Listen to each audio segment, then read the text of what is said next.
బెంగళూరులో ఓ మహిళ హత్య, అగ్ని ప్రమాదం అనుకున్న కేసు చివరకు షాకింగ్ మలుపు తిప్పింది.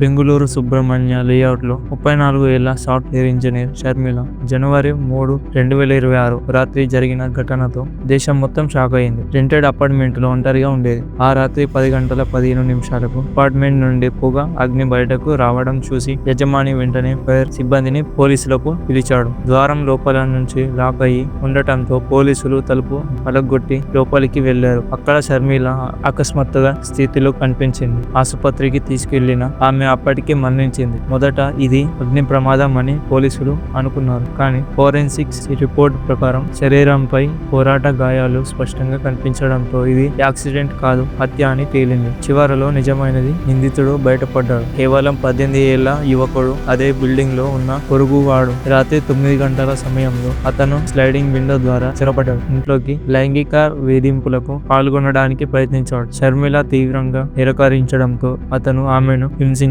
శ్వాస ఆడకుండా చేతి హత్య చేశాడు. సాక్ష్యాలను నాశనం చేయడానికి మెట్రస్ పై ఆమె బట్టలు వేసి అగ్ని పెట్టాడు. అందుకే మొదట ఇది ఫైర్ యాక్సిడెంట్ గా కనిపించింది. ఇప్పుడు అతనిపై మర్డర్ నుంచి అటెంప్టెడ్ అసల్ట్ వరకు పలు కేసులు నమోదు అయ్యాయి. జ్యుడిషియల్ కస్టడీకి పంపించారు.